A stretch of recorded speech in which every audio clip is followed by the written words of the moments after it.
भारत के भूगोल के अंतर्गत भारत का सामान्य परिचय से संबंधित महत्वपूर्ण प्रश्नों को देखिए। पहला प्रश्न है, क्षेत्रफल की दृष्टि से भारत का विश्व के देशों में कौन सा स्थान है, आपको बताना है। ऑप्शन है 5वां, 6ठा, 7वां या 8वां। तो आप जानते भी हैं क्षेत्रफल की दृष्टि से भारत का विश्व के देशों में 7वां स्थान है। ऑप्शन सी आपका सही उत्तर है। बहुत ही महत्वपूर्ण प्रश्न है दोस्तों। क्षेत्रफल की दृष्टि से भारत विश्व के देशों में 7वें स्थान पर है। अगला प्रश्न और भी महत्वपूर्ण है। भारतवर्ष में लगभग कितने गांव हैं, आपको बताना है। 5 लाख, 6,30,000, 8 लाख या इनमें से कोई नहीं। तो सही उत्तर क्या हो जाएगा दोस्तों? इनमें से कोई नहीं। क्यों? क्योंकि वर्ष 2011 की जनगणना के अंतिम आंकड़ों के अनुसार भारत में गांवों की संख्या लगभग 6,40,932 6,40,932 यानी लगभग 6,41,000 गांव हैं भारत में। तो इस तरह से विकल्प में से कोई सही नहीं है। तो याद रखिएगा, वर्ष 2011 की जनगणना के अंतिम आंकड़ों के अनुसार भारत में गांवों की संख्या लगभग 6,40,932 है। अगला प्रश्न है, महत्वपूर्ण प्रश्न है, आप देख सकते हैं दोस्तों। आप देखिए कि प्रश्न संख्या 3 है कि कर्क रेखा निम्नलिखित में से किन राज्यों से होकर गुजरती है, और नीचे दिए गए कूट से सही उत्तर का चयन करिए। देखिए, गुजरात, छत्तीसगढ़, उत्तर प्रदेश और झारखंड। तो आप जानते हैं कर्क रेखा भारत के 8 राज्यों से होकर गुजरती है। इन 8 राज्यों का नाम आपको याद रखना चाहिए। इसमें पश्चिम से पूरब की ओर चलते हैं तो कर्क रेखा भारत के जिन 8 राज्यों से होकर गुजरती है उसमें गुजरात, राजस्थान, मध्य प्रदेश, छत्तीसगढ़, झारखंड, पश्चिम बंगाल, त्रिपुरा और मिजोरम हैं। तो इसमें आप देख सकते हैं दोस्तों, यहाँ पर आप देखिए कि गुजरात, छत्तीसगढ़ और झारखंड, उत्तर प्रदेश से होकर ये कर्क रेखा नहीं गुजरती है। तो सही उत्तर 1, 2, 4 हो जाएगा। ऑप्शन ए आपका सही उत्तर है। एक बार फिर से आपको बता देते हैं कि कर्क रेखा भारत के 8 राज्यों से होकर गुजरती है। गुजरात, राजस्थान, मध्य प्रदेश, छत्तीसगढ़, झारखंड, पश्चिम बंगाल, त्रिपुरा और मिजोरम। अगला प्रश्न है दोस्तों, कितने भारतीय प्रदेशों से होकर कर्क रेखा गुजरती है? तो अभी हमने इस पर चर्चा किया है। कर्क रेखा भारत के 8 राज्यों से होकर गुजरती है। ऑप्शन बी आपका सही उत्तर है। अगले प्रश्न पर आते हैं कि कौन सा महत्वपूर्ण अक्षांश भारत को लगभग 2 बराबर भागों में विभाजित करता है। देखिए, 23.5 डिग्री दक्षिण, 33.5 डिग्री उत्तर, 0 डिग्री या 23.5 डिग्री उत्तरी अक्षांश। तो सही उत्तर क्या हो जाएगा? 23.5 डिग्री उत्तरी अक्षांश। दोस्तों, 23.5 डिग्री या 23 डिग्री 30 मिनट उत्तरी अक्षांश भारत को 2 बराबर भागों में विभाजित करता है और इसको कर्क रेखा भी कहते हैं। अगले प्रश्न पर आते हैं। महत्वपूर्ण प्रश्न है, आप देख सकते हैं दोस्तों कि भारतीय मानक समय यानी इंडियन स्टैंडर्ड टाइम की यामोत्तर नहीं गुजरती है कहाँ से? आंध्र प्रदेश, छत्तीसगढ़, महाराष्ट्र या उत्तर प्रदेश से। इनमें से भारतीय मानक समय की यामोत्तर कहाँ से नहीं गुजरती है? तो दोस्तों आप जान लीजिए, भारतीय मानक समय की यामोत्तर रेखा कहाँ कहाँ से? देखिए, उत्तर प्रदेश, मध्य प्रदेश, उत्तर प्रदेश, मध्य प्रदेश, छत्तीसगढ़, उसके बाद ओडिशा और आंध्र प्रदेश से होकर गुजरती है। ये आप देखिए 5 राज्य हैं, यूपी, एमपी, छत्तीसगढ़, ओडिशा और आंध्र प्रदेश। तो इन राज्यों से होकर भारतीय मानक समय की यामोत्तर गुजरती है। तो किस राज्य से यहाँ पर होकर नहीं गुजर रही है? तो महाराष्ट्र से होकर नहीं गुजरती है। याद रखिएगा, भारतीय मानक समय की यामोत्तर रेखा उत्तर प्रदेश, मध्य प्रदेश, छत्तीसगढ़, ओडिशा, आंध्र प्रदेश से होकर गुजरती है। ये महाराष्ट्र से नहीं गुजरती है। अगला प्रश्न है, भारतीय मानक समय की देशांतर रेखा यानी 82.5 डिग्री जो देशांतर रेखा है किस नगर से होकर गुजरती है? नागपुर, दिल्ली, पटना और इलाहाबाद। तो सही उत्तर यहाँ पर इलाहाबाद हो जाएगा, ऑप्शन डी। दोस्तों, भारतीय मानक समय की यामोत्तर रेखा उत्तर प्रदेश, मध्य प्रदेश, छत्तीसगढ़, उड़ीसा, आंध्र प्रदेश से होकर गुजरती है और ये देशांतर जो कि 82.5 डिग्री पूर्वी देशांतर है, नैनी, इलाहाबाद, वर्तमान प्रयागराज से होकर गुजरती है। अगले प्रश्न पर आते हैं। निम्नलिखित देशांतरों में से कौन सा भारत की प्रामाणिक मध्याह्न रेखा कहलाता है? तो याद रखिएगा, बहुत ही महत्वपूर्ण प्रश्न है। 82.5 डिग्री पूर्वी देशांतर यानी 82 डिग्री 30 मिनट पूर्वी देशांतर जो रेखा है, आप जान लीजिए कि ये भारत की प्रामाणिक मध्याह्न रेखा कहलाता है। अगले प्रश्न पर आते हैं। भारतीय मानक समय यानी इंडियन स्टैंडर्ड टाइम और ग्रीनविच माध्य समय यानी जीएमटी में कितना अंतर पाया जाता है? बहुत ही महत्वपूर्ण प्रश्न है। तो याद रखिएगा, भारतीय मानक समय और ग्रीनविच मीन टाइम में 5.5 घंटे का अंतर पाया जाता है। बहुत ही महत्वपूर्ण प्रश्न है और ये प्रश्न आप सभी लोग जानते भी होंगे, लेकिन एक बार रिवीजन के लिए इसको जानना बहुत ज़रूरी है। भारतीय मानक समय यानी आईएसटी इंडियन स्टैंडर्ड टाइम और ग्रीनविच माध्य समय में 5.5 घंटे का अंतर पाया जाता है। अगले प्रश्न पर आते हैं दोस्तों। महत्वपूर्ण प्रश्न है कि भारत का सुदूरस्थ दक्षिणी बिंदु यानी सादर्न मोस्ट पॉइंट कौन सा है? भारत का सबसे लास्ट दक्षिणी बिंदु कहाँ पर है? ऑप्शन देखिए, कन्याकुमारी पर, रामेश्वरम पर, इंदिरा पॉइंट पर या पॉइंट कालीमेर पर। तो सही उत्तर क्या हो जाएगा? सही उत्तर इंदिरा पॉइंट, ऑप्शन सी। दोस्तों, याद रखिएगा, भारत का दूरस्थ दक्षिणी बिंदु इंदिरा पॉइंट ग्रेट निकोबार अथवा बड़ा निकोबार द्वीप में स्थित है। ऑप्शन सी आपका सही उत्तर हो जाएगा। अगले प्रश्न पर आते हैं। ये प्रश्न भी बहुत ही महत्वपूर्ण है कि भारत के राज्यों का निम्नलिखित में से कौन सा एक युग्म सबसे पूर्वी और सबसे पश्चिमी राज्य को इंगित करता है? तो आप जान लीजिए, भारत के राज्यों में सबसे पूर्वी राज्य अरुणाचल प्रदेश और सबसे पश्चिमी राज्य गुजरात है। तो अरुणाचल प्रदेश और गुजरात, ऑप्शन डी आपका सही उत्तर है, क्योंकि इसमें पूछा गया है कि भारत के किस जो राज्यों का युग्म है, इसमें सबसे पूर्वी राज्य कौन सा है? तो अरुणाचल प्रदेश और सबसे पश्चिमी गुजरात है। अगले प्रश्न पर आते हैं। भारत का सुदूर पश्चिम का बिंदु क्या है? भारत का सुदूर पश्चिम का बिंदु क्या है? ऑप्शन है 68 डिग्री 7 मिनट पश्चिम गुजरात में, 68 डिग्री 7 मिनट पश्चिम राजस्थान में, 68 डिग्री 7 मिनट पूर्व गुजरात में या 68 डिग्री 7 मिनट पूर्व राजस्थान में। तो सही उत्तर 68 डिग्री 7 मिनट पूर्व गुजरात में। कैसे?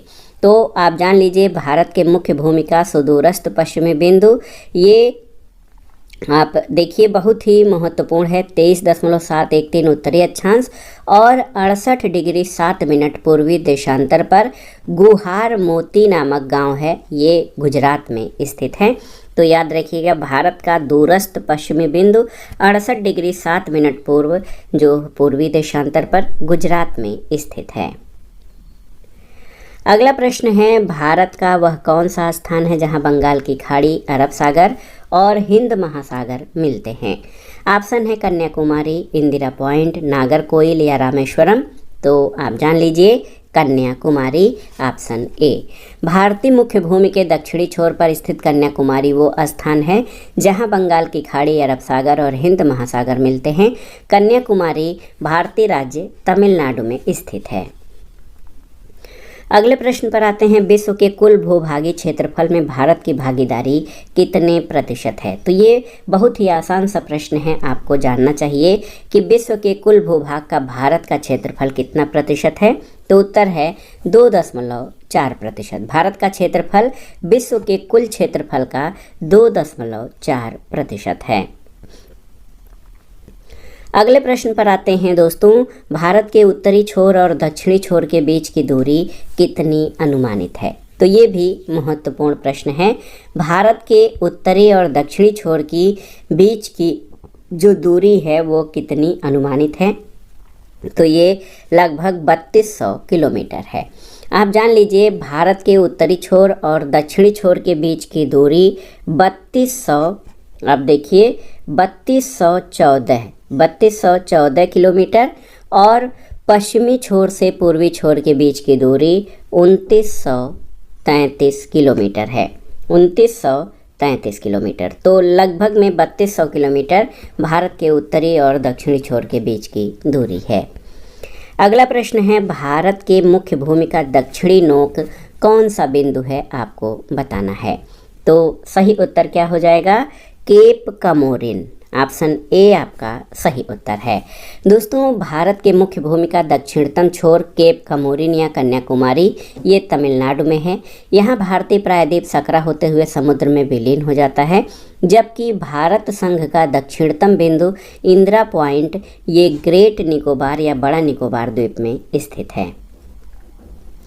अगले प्रश्न पर आते हैं, कौन सी अक्षांश रेखा भारत के मध्य से होकर गुजरती है। अक्षांश रेखा के बारे में पूछा गया है, तो आप जानते भी होंगे दोस्तों, कौन सी अक्षांश रेखा, तो 23.5 डिग्री उत्तरी अक्षांश रेखा, जिसको कर्क रेखा भी कहा जाता है। दोस्तों, 23.5 डिग्री या 23.1/2 डिग्री उत्तरी अक्षांश रेखा कर्क रेखा यानी ट्रॉपिक ऑफ कैंसर, ये भारत के मध्य से होकर गुजरती है। अगला प्रश्न है, कर्क रेखा भारत के मध्य भाग से होकर गुजरती है, इसके फलस्वरूप क्या होता है। 4 ऑप्शन दिए गए हैं, यहाँ पर आपको बताना है कि कर्क रेखा भारत के मध्य भाग से होकर गुजरती है, जिसके फलस्वरूप क्या होता है। ऑप्शन है, देश के दक्षिणी आधे भाग में उष्णकटिबंधीय जलवायु पाई जाती है, देश के उत्तरी आधे भाग में समशीतोष्ण जलवायु पाई जाती है, देश के दक्षिणी आधे भाग में समशीतोष्ण जलवायु पाई जाती है, या देश के उत्तरी आधे भाग में उष्णकटिबंधीय जलवायु पाई जाती है। तो इसमें से सही उत्तर क्या हो जाएगा। दोस्तों, कर्क रेखा भारत के मध्य भाग से होकर गुजरती है, जिसके फलस्वरूप देश के दक्षिणी आधे भाग में उष्णकटिबंधीय जलवायु पाई जाती है। बहुत ही महत्वपूर्ण ये है। अगला प्रश्न है, भारत का मानक समय या स्टैंडर्ड टाइम कितने देशांतर का स्थानीय समय है। ये भी बहुत ही आसान सा प्रश्न है, आप देख सकते हैं 82.5 डिग्री पूर्वी देशांतर, 82.1/2 डिग्री पूर्वी देशांतर, ये भारत का मानक समय है जो 5 राज्यों से होकर गुजरता है। अगला प्रश्न है, भारत का क्षेत्रफल संसार के क्षेत्रफल का 2.4% है, लेकिन इसकी जनसंख्या कितनी है आपको बताना है। तो आप जान लीजिए दोस्तों, भारत का क्षेत्रफल संसार के क्षेत्रफल का 2.4% है, यानी भारत का क्षेत्रफल 32,87,263 वर्ग किलोमीटर है, जो संसार के समस्त क्षेत्रफल का 2.4% है। लेकिन भारत में संपूर्ण विश्व की कितनी 17.5% जनसंख्या निवास करती है। मात्र 2.4% क्षेत्रफल है भारत के पास दुनिया का, लेकिन यहाँ पर संपूर्ण मानव जात की 17.5% जनसंख्या निवास करती है, ये 2011 के अंतिम आंकड़ों के अनुसार। तो यहाँ पर आप देख सकते हैं कोई भी विकल्प आपका सही नहीं है। विकल्प बी में संपूर्ण मानव जाति का 17% जनसंख्या, लेकिन ये भी सही नहीं है। जो एग्जैक्ट आंकड़ा है कि भारत में विश्व की 17.5 या 17.5% जनसंख्या निवास करती है, इसलिए कोई भी उत्तर इसका सही नहीं होगा। अगला प्रश्न है, भारत विस्तृत है। यहाँ पर अक्षांशीय विस्तार भारत का पूछा गया है कि भारत विस्तृत है। तो आप जान लीजिए, भारत की मुख्य भूमि का विस्तार उत्तर पूर्वी गोलार्ध में 8 डिग्री, यहाँ पे याद भी रखना चाहिए, 8 डिग्री 4 मिनट दोस्तों उत्तर से 37 डिग्री 6 मिनट उत्तरी अक्षांश के बीच स्थित है। बहुत ही महत्वपूर्ण प्रश्न है ये, आप देख सकते हैं 8 डिग्री 4 मिनट से उत्तरी अक्षांश से 37 डिग्री 6 मिनट उत्तरी अक्षांश के बीच स्थित है। तो यहाँ पर आप देख सकते हैं कोई भी उत्तर यहाँ पर सही नहीं आपका आ रहा है, तो ऑप्शन डी सही उत्तर हो जाएगा। अक्षांशीय विस्तार भारत का याद रखना चाहिए, 8 डिग्री 4 मिनट उत्तरी से 37 डिग्री 6 मिनट उत्तरी अक्षांश भारत का विस्तार है। अगला प्रश्न है, भारत किस रेखा के उत्तर में स्थित है। ऑप्शन है प्रधान मध्याह्न रेखा, मकर रेखा, कर्क रेखा या भूमध्य रेखा। तो सही उत्तर है भारत भूमध्य रेखा के उत्तर में स्थित है। ऑप्शन डी आपका सही उत्तर हो जाएगा। भारत भूमध्य रेखा के उत्तर में स्थित है और पृथ्वी के 2 बराबर भागों में बांटने वाले 0 डिग्री अक्षांश को भूमध्य रेखा या विषुवत रेखा कहते हैं। अगले प्रश्न पर आते हैं, भारत में सबसे छोटा दिन कब होता है? तो याद रखिएगा, भारत में सबसे छोटा दिन 22 दिसंबर को होता है। ऑप्शन ए आपका सही उत्तर है। दोस्तों, भारत में सबसे छोटा दिन 22 दिसंबर को होता है और भारत की स्थिति पृथ्वी के उत्तरी गोलार्ध में है। उत्तरी गोलार्ध में शीत अयनांत यानी 21-22 दिसंबर को वर्ष का सबसे छोटा दिन होता है। सबसे बड़ा दिन 20-21 जून को होता है। तो उत्तरी गोलार्ध में सबसे छोटा दिन 22 दिसंबर को और सबसे बड़ा दिन 21 जून को होता है। अगला प्रश्न है, भारत का कौन सा भू आकृतिक विभाग प्राचीनतम है? उत्तर पर्वतीय प्रदेश, गंगा ब्रह्मपुत्र का मैदान, प्रायद्वीपीय भूभाग या समुद्र तटीय मैदान। तो सबसे पुराना भूभाग या सबसे प्राचीनतम भू आकृति विभाग भारत का प्रायद्वीपीय भूभाग है। बहुत ही महत्वपूर्ण प्रश्न है दोस्तों, आप जान लीजिए। भारत का सबसे पुराना भू आकृतिक भूभाग ये प्रायद्वीपीय भूभाग है। ऑप्शन सी आपका सही उत्तर है। और इसमें आप जान लीजिए कि ये भाग भारत का सर्वाधिक स्थिर भाग है। प्रायद्वीपीय पठार आग्नेय और रूपांतरित शैलों वाली कम ऊंची पहाड़ियों और चौड़ी घाटियों से बना है। अगले प्रश्न पर आते हैं, ये है सिक्किम से गुजरने वाला अक्षांश निम्नलिखित में से किस एक से भी होकर गुजरता है? सिक्किम से जो अक्षांश गुजरता है वो किस राज्य से गुजरता है? राजस्थान, पंजाब, हिमाचल प्रदेश और जम्मू कश्मीर। तो सही उत्तर राजस्थान, ऑप्शन ए आपका सही उत्तर हो जाएगा। दोस्तों याद रखिएगा, सिक्किम से गुजरने वाली अक्षांश रेखा राजस्थान से होकर भी गुजरती है। अगला प्रश्न है, निम्नांकित नगरों में कौन कर्क रेखा से निकटतम दूरी पर स्थित है? अगरतला, गांधीनगर, जबलपुर और उज्जैन। तो दूरी के अनुसार अगर देखें तो गांधीनगर जो है गुजरात में है, ये कर्क रेखा से सर्वाधिक निकट स्थित है। अगला प्रश्न है, आप देख सकते हैं दोस्तों कि निम्नलिखित में से कौन सा भारतीय राज्य कर्क रेखा के उत्तर में स्थित है? झारखंड, मणिपुर, मिजोरम और त्रिपुरा। तो सही उत्तर क्या हो जाएगा? Manipur, option B. देखिए, बहुत ही महत्वपूर्ण प्रश्न है दोस्तों, आप जान लीजिए। पूछा गया है कि कौन सा भारतीय राज्य कर्क रेखा के उत्तर में, कर्क रेखा और यहाँ पर इसके उत्तर में स्थित है, तो ये मणिपुर राज्य है। अगला प्रश्न है, यदि भारतीय मानक समय यामोत्तर पर मध्याह्न है तो 120 डिग्री पूर्वी देशांतर पर स्थानीय समय क्या होगा? तो इसको आप देख सकते हैं, 120 डिग्री पूर्वी देशांतर और भारतीय मानक समय के बीच देशांतरी अंतर 120 माइनस 82.5 तो 37.5 डिग्री हो जाएगा। एक देशांतर में 4 मिनट का अंतर आता है, इसलिए 37.5 गुणे 4 37.5 गुणे 4 आप करेंगे तो ये 150 मिनट हो जाएगा। 150 मिनट मतलब 2 घंटा 30 मिनट। तो भारतीय मानक समय पर जब 12 बजे हैं तो 120 डिग्री पूर्वी देशांतर पर 2:30 बजेंगे, 14:30। ऑप्शन बी आपका सही उत्तर है। अगला प्रश्न है, यदि अरुणाचल प्रदेश में तिरप में सूर्योदय 5 बजे प्रातः होता है तो गुजरात के कांडला में सूर्योदय किस समय पर होगा? 5:30 बजे, 6 बजे, 7 बजे या 7:30 बजे। तो सही उत्तर लगभग 7 बजे प्रातः। क्यों? तो आप जानते हैं कि अरुणाचल प्रदेश का जो तिरप है दोस्तों, अरुणाचल प्रदेश के तिरप ये 95 डिग्री 31 मिनट और गुजरात के कांडला 70 डिग्री 11 मिनट में सूर्योदय के समय देशांतर स्थिति के अनुरूप लगभग 2 घंटे का अंतर रहता है। तो अरुणाचल के तिरप में सूर्योदय 5 बजे प्रातः होने पर कांडला में सूर्योदय 7 बजे प्रातः होगा। तो आप जान लीजिए कि ये ऑप्शन सी आपका सही उत्तर है। अगला प्रश्न है, भारत का देशांतरी विस्तार कितना है? तो इसको भी आपको याद रखना चाहिए। संपूर्ण भारत का अक्षांशीय विस्तार 6 डिग्री 45 मिनट उत्तरी अक्षांश से लेकर संपूर्ण भारत का जो उत्तरी अक्षांश है, आप जानते हैं दोस्तों, भारत का जो अक्षांशीय विस्तार है ये आप जानते हैं कि भारत की मुख्य भूमि का विस्तार 8 डिग्री 4 मिनट 8 डिग्री 4 मिनट उत्तरी अक्षांश से लेकर 37 डिग्री 6 मिनट उत्तरी अक्षांश और 68 डिग्री 7 मिनट पूर्वी देशांतर से लेकर 97 डिग्री 25 मिनट पूर्वी देशांतर। तो यहाँ पर ऑप्शन ए आपका सही उत्तर है देशांतरी विस्तार के क्रम में। अगला प्रश्न है निम्नलिखित में से भारत का अक्षांशीय विस्तार क्या होगा। तो भारत का अक्षांशीय विस्तार आप जान लीजिए दोस्तों कि भारत का अक्षांशीय विस्तार 8 डिग्री 4 मिनट से 37 डिग्री 6 मिनट उत्तरी अक्षांश तक है।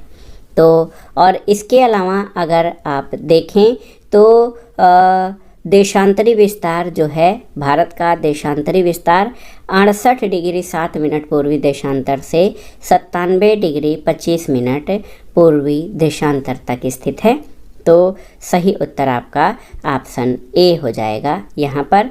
लेकिन अगर आप देखें इसमें द्वीपों को भी शामिल कर लिया जाए तो संपूर्ण भारत का अक्षांशीय विस्तार 6 डिग्री 4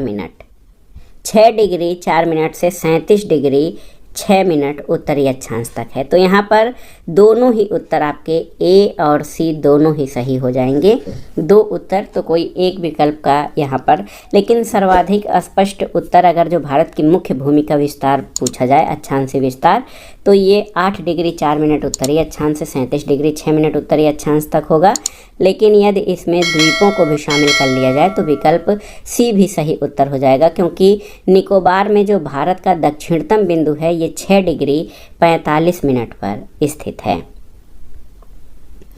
अगला प्रश्न है भारतीय मानक समय यानी इंडियन स्टैंडर्ड टाइम के संदर्भ में कौन सा हांगकांग का सही मानक समय प्रदर्शित करेगा।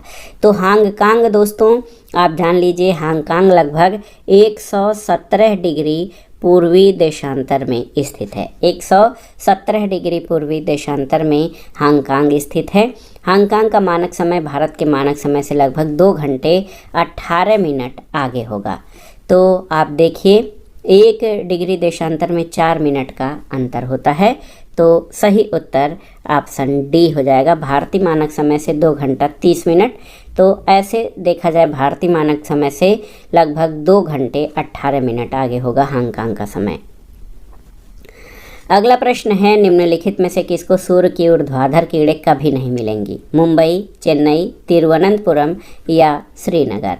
तो आप जान लीजिए दोस्तों कि जो सूर्य है वो कर्क रेखा से मकर रेखा के बीच ऊर्ध्वाधर चमकता है। श्रीनगर की स्थिति कर्क रेखा से काफ़ी दूर उत्तर में है, इसलिए यहाँ सूर्य की ऊर्ध्वाधर किरणें कभी नहीं पहुँचेंगी।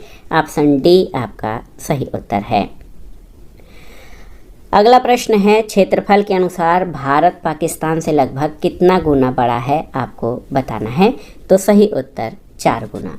देखिए महत्वपूर्ण प्रश्न है, याद रखिएगा कि भारत का क्षेत्रफल पाकिस्तान के क्षेत्रफल का लगभग 4 गुना से अधिक है। भारत का क्षेत्रफल 32,87,263 वर्ग किलोमीटर और पाकिस्तान का क्षेत्रफल 7,96,095 वर्ग किलोमीटर है।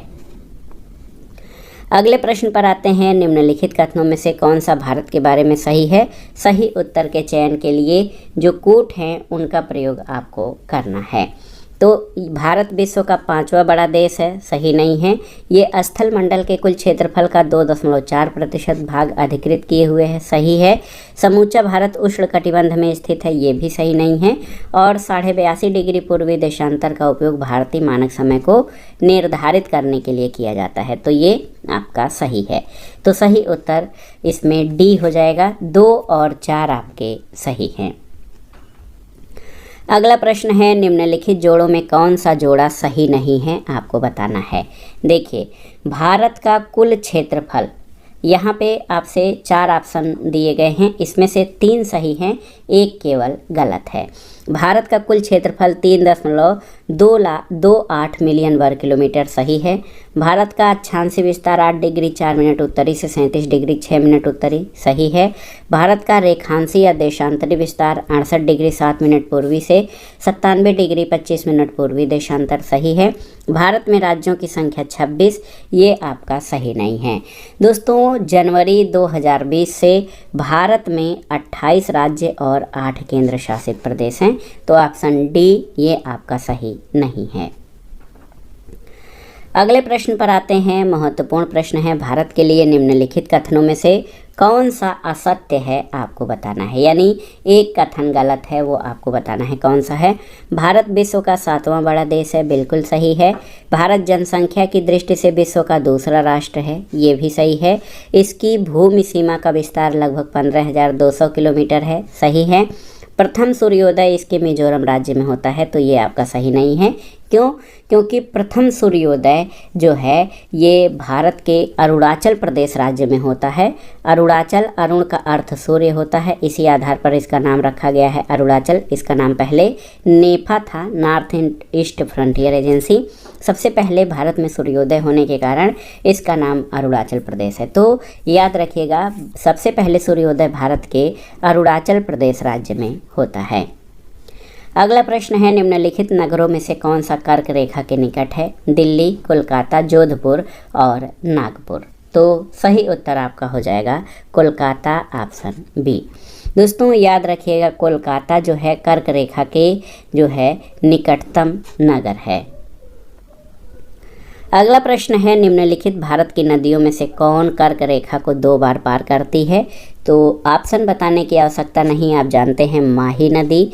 माही नदी कर्क रेखा को 2 बार पार करती है। ये मध्य प्रदेश से निकलती है और राजस्थान, गुजरात में प्रवाहित होते हुए खंभात की खाड़ी में गिरती है और ये कर्क रेखा को 2 बार काटती है। अगला प्रश्न और आज के वीडियो का आखिरी प्रश्न है, निम्नलिखित में से कौन सा शहर दिल्ली के सबसे समीप के देशांतर पर स्थित है? ऑप्शन है बेंगलुरु, हैदराबाद, नागपुर और पुणे। तो सही उत्तर पुणे। दोस्तों आप देखिए, पुणे 73 डिग्री 19 मिनट पूरब से 75 डिग्री 10 मिनट पूरब स्थित है और ये दिल्ली के सबसे जो है पुणे नहीं होगा दोस्तों, यहाँ पर आप देखिए बेंगलुरु होगा। बेंगलुरु का जो देशांतर है, बेंगलुरु 77 डिग्री 19 मिनट पूरब से 77 डिग्री 50 मिनट पूरब है। तो बेंगलुरु दिल्ली के सबसे समीप देशांतर पर है, क्योंकि दिल्ली और बेंगलुरु के मध्य देशांतरी अंतर सबसे कम है। ऑप्शन ए आपका सही उत्तर हो जाएगा। तो दिल्ली के सबसे समीप के देशांतर पर बेंगलुरु शहर स्थित है। तो दोस्तों ये था आज का वीडियो, भारत के भूगोल के अंतर्गत भारत के सामान्य परिचय से संबंधित महत्वपूर्ण प्रश्नों का प्रैक्टिस सेट।